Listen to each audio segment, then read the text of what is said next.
Hey everyone, welcome to the complete Git and GitHub tutorial. My name is Edson and in this video, I will be teaching you about few Git commands and how you can use those commands to share your projects on GitHub. Let me tell you what all topics I am going to cover in this video. First, we will go through all the theory parts, say what is Git, history of the Git, why Git was created, etc. Second, we will be looking into few basic Git commands, and as we go further in this video, you will be also learning not so beginner friendly Git commands. Third, we will also see how you can share your projects on GitHub using only Git commands. And at the end of this video, I will tell you how you can make your first open source contribution. Remember, this is a complete beginner friendly course. No prerequisites required. So if you are excited to learn about Git and GitHub, then hit that like button. It is much appreciated.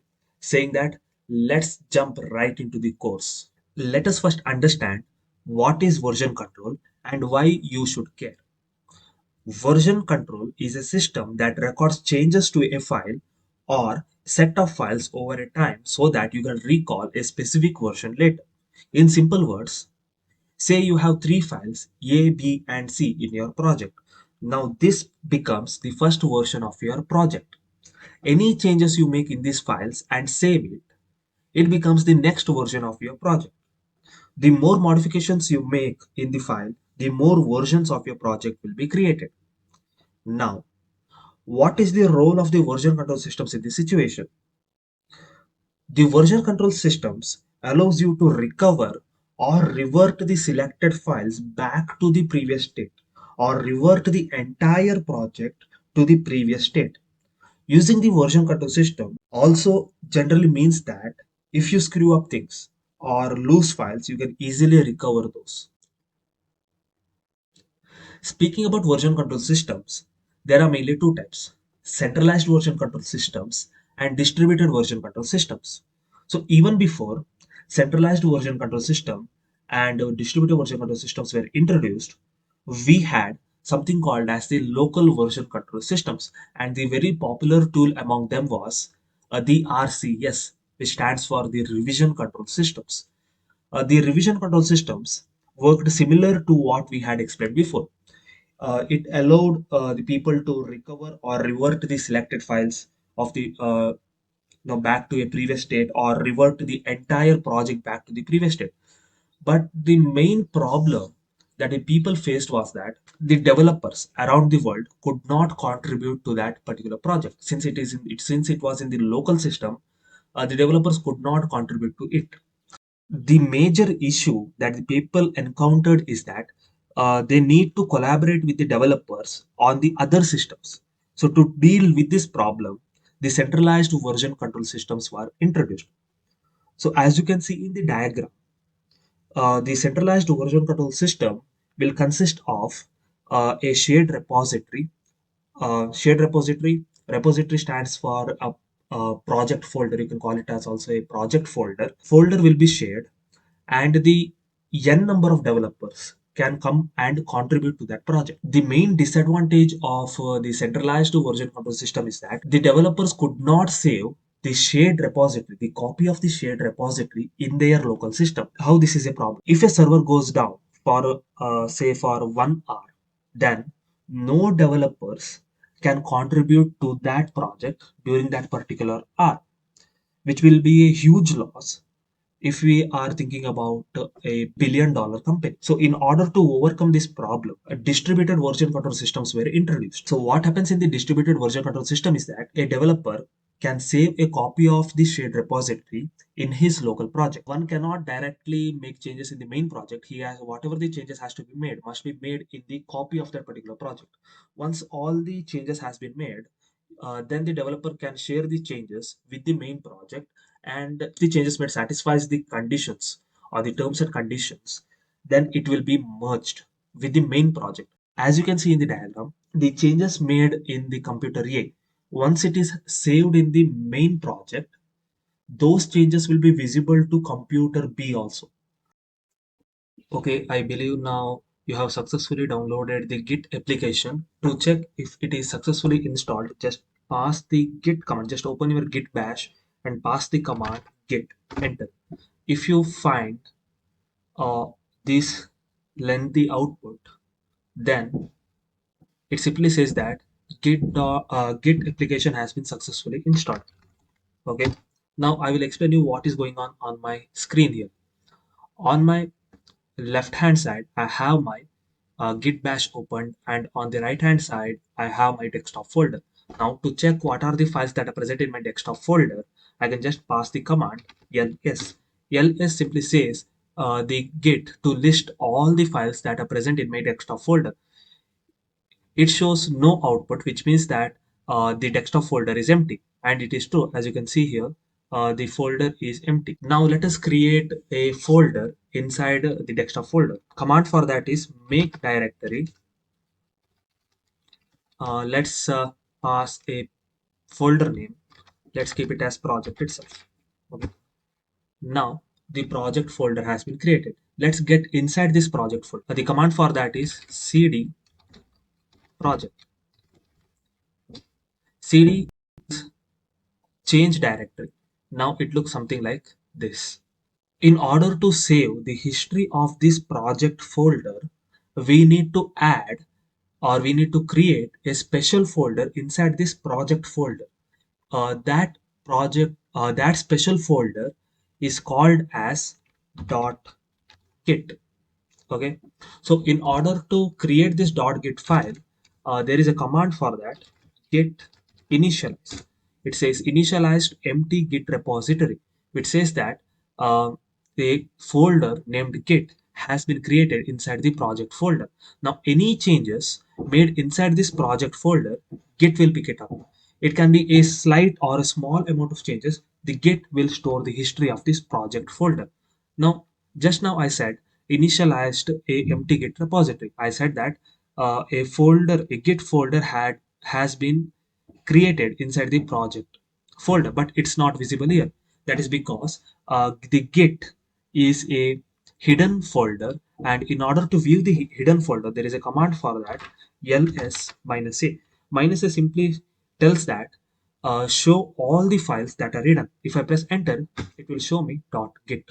As I said, any changes made inside this project folder, Git will save the history. Okay. Now let's create a folder. Let's create a file inside this project folder.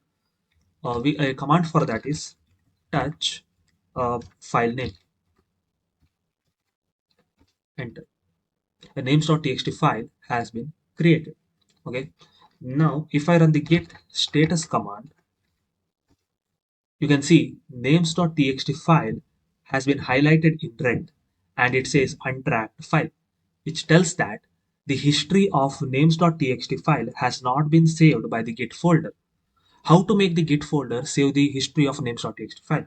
A command for that is git add enter. Now if I pass the git status command, git status, you can see a new file names.txt is highlighted in green, which says that names.txt file is ready to be saved in the history. Okay. Now, once it is ready, you can pass the another command. It says git commit minus m. Minus m simply a message. Okay, you can say first commit. As you can see, one file changed, zero insertions, zero deletions. That is true. I have created a file, but I haven't added anything inside that particular file. So therefore, it says zero insertions, zero deletions. Now, if I run git status command, you can see nothing to commit, working tree clean, which says that the history of names.txt file has been saved by git folder. Now, let us make few more changes inside the names.txt file.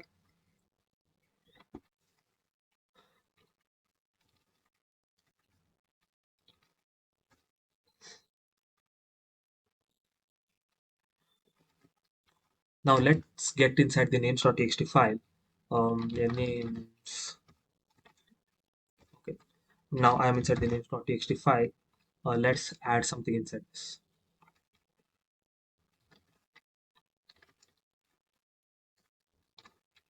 Oh, okay, I have added a single line. Okay, now let us check if I have added. Yes, as you can see, name nic is op.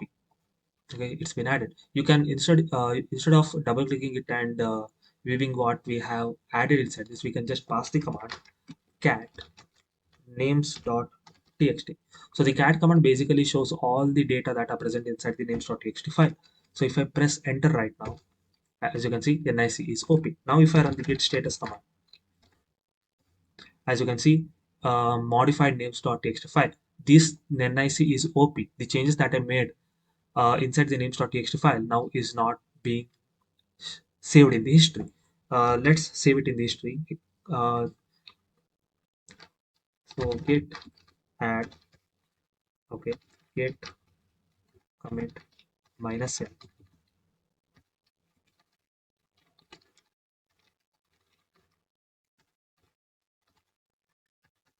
names.txt. Okay, one file change, one insertion. One insertion, yes, I have added one line, so one insertion. Now if I run the git status command, as you can see, the changes has been saved in the history. Yes, now let's check the histories that are maintained. The command for that is git log. As you can see, two histories are maintained. We have made two commits, and as you can see, each commit has a unique hash ID. A unique hash ID for the first commit, a unique hash ID for modified names.txt file. Now, your file looks something like this. Okay. Now, if you want your file to look something like this, that is, you want your file to look as if it was on Wednesday, October 5, 10, 6, then you can just copy this commit. Okay. If you want to, um, okay, so this is one thing that you need to keep in mind.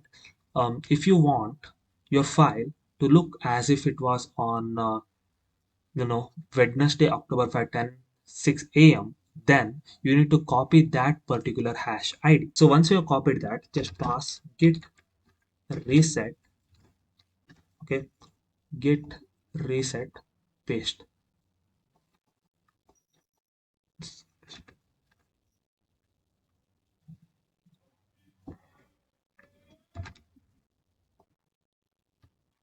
Uh, yes.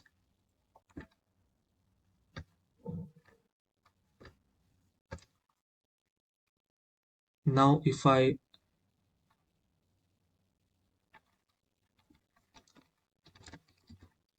some error has occurred, wait a minute, git.names.txt file. Let me just copy this. Okay,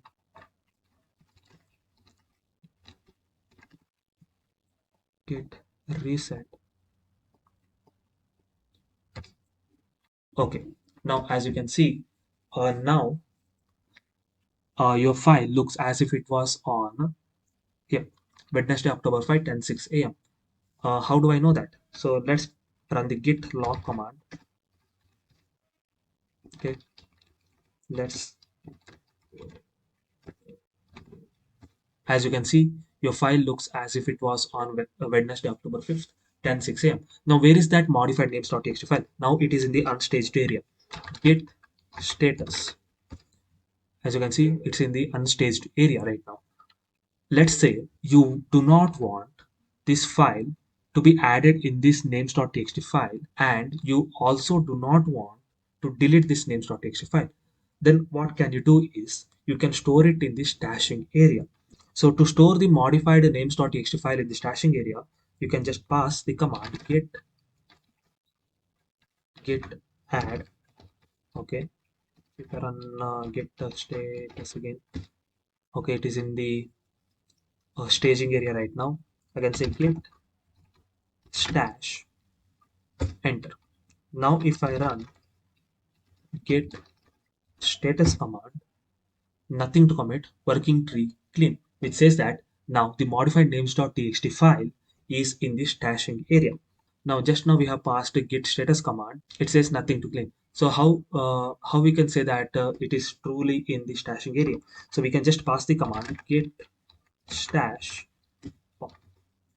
Now, when I run the git status command, okay, as you can see, modified names.txt file is back again in the unstaged area, which says that names.txt file was inside the stashing area. Now, let us again put it in the stashing area. You can say git add git stash. Okay, now the modified names.txt file is in the stashing area. Let's say we do not require that anymore. So we can delete it directly from the stashing area by passing the command git stash clear. Okay. Now if I run the git status command, nothing will be visible because it is already deleted. Okay. So now if I run the git log command, as you can see, your names.txt file looks as if it was on October 5th and 6th. So these commands are enough for you to get started with the open source. Next, we are talking about how you can pass this names.txt file into your GitHub repository using this git commands. There are few more commands, okay, which will help you to pass this names.txt file inside the GitHub repository. Now in this session, I will be explaining you how you can share your project that is in your local system into your GitHub repository. First, I will open my Git bash.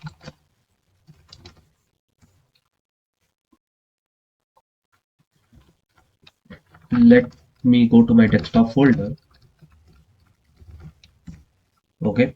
Now let me create a project folder.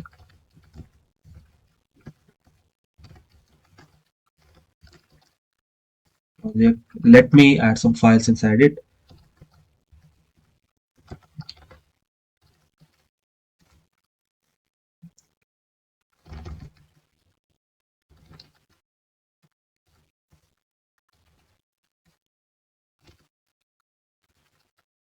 Let's modify.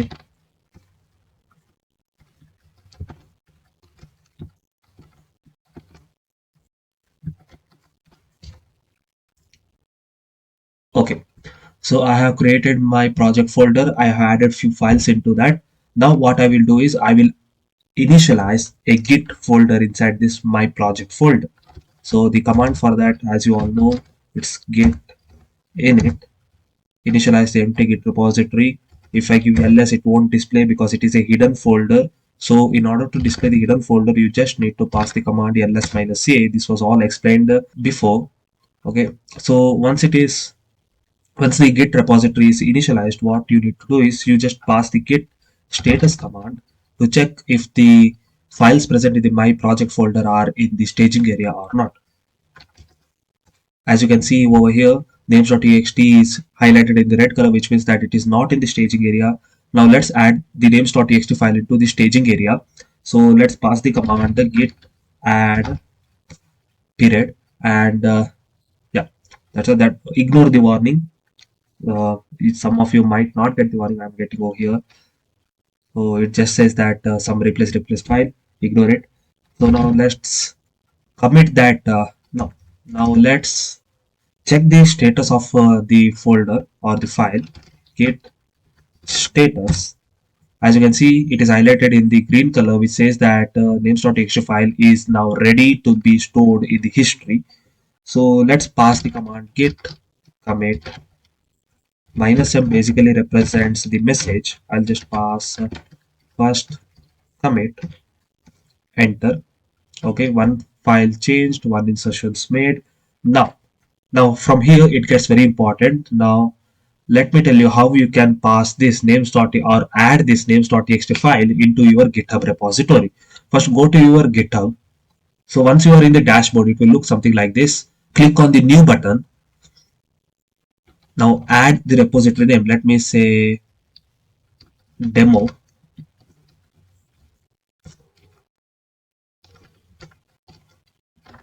Demo repository. Now, as you can see over here, add readme file. There is an option called as add readme file. So the one thing you need to keep in mind is that to check this add a readme file. This is because The README file is the major or the very important file in your repository. It gives a clear description of what your repository is all about. Since this is a demo, I won't be adding this, it's not required. I'll just create the repository over here. Okay, now once it is created, what I will be doing is, as you can see over here, click on the HTTPS and copy this link. Okay, so now once it is copied, go to your git bash and pass the command git remote add origin and paste that URL, paste, enter. Okay, so what I did over here, so the git remote basically says that you are working with the URLs. Add basically says that you are adding an URL. Origin basically says that you are adding a original URL. Okay, that's all it says. Now what I need to do is I need to push this names.txt file into my GitHub repository. So what I will do is I will pass the command git push -u origin may. Now once I press enter, okay, it has successfully pushed my names.txt file into my GitHub repository. Okay, now my names.txt file, a copy of names.txt file is in my GitHub repository. How do I know that? If I go over here and refresh, as you can see over here, names.txt, I had added the nic is op inside this names.txt file, right? Let's check it if it's there or not. As you can see, it's over here. So this is how you can push your files into your GitHub repository. Now, as you can see over here, there is something called as issues, pull request, actions, projects, wiki, security, insights, settings, and we have unwatch, fork, go to files, all those things. Marketplace, explore, what are all those? Which I won't be explaining in this video. This is because, as I said, it will create a lot of confusion considering you as a complete beginner. Just focus on the commands I explained and start with the open source project. Next, I will tell you how you can make your first contribution to a real world open source project. Hey everyone, now I will tell you how you can make your first open source contribution. Once you are inside your GitHub dashboard, search for first contribution.